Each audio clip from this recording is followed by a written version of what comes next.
Me again. In an effort to constantly improve and be compliant with the ever-stringent rules of the road, I have decided to finally get my driving license.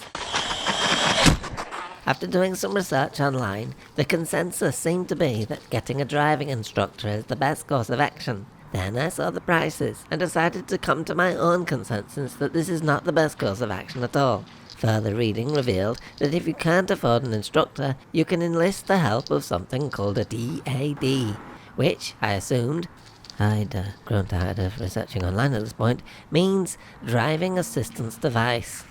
So, I built my own, hoping it will help guide me through the delicate learning process. Just need to turn it on.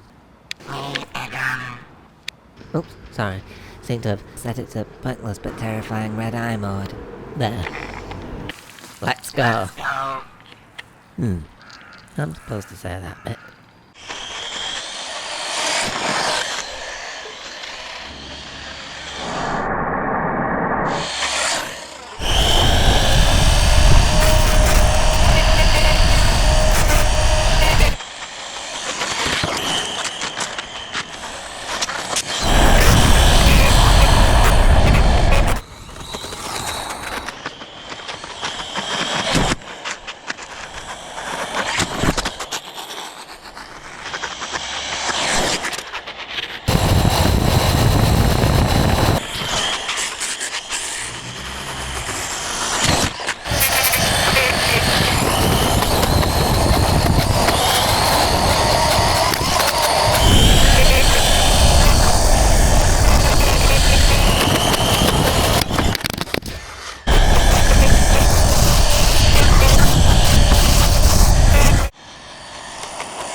Well, while the official decision is out of my perfectly capable hands, committing only a few minor faults,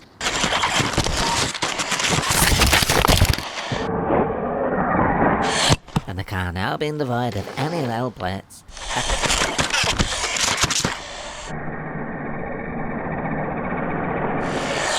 I think means I've passed. I'm quite proud of myself. And even though he didn't give very much assistance, apart from shouting unnecessarily loud instructions at me from time to time, the intense red rays emitting from the ocular proximity sensors installed on my D.A.D let me know it must be proud of me too, if pride was something that could be reduced to logic-based instructions that it could execute. Execution sequence initiated. You have 20 If you always label yourself as a learner, people will see the slightest mistake you make as evidence you can't do something. But maybe if you didn't have the L plates on in the first place, they'd just assume you'd made a mistake that anyone could make, and would get it right next time. So having some belief and confidence in yourself means you can keep on trying, even if you didn't get it perfectly right the first time, or the second time. And you won't have people telling you should give up, or just stop. execution sequence stopped. Altogether. Anyway, thanks again for watching. Goodbye again. Goodbye. Yep, as I just said.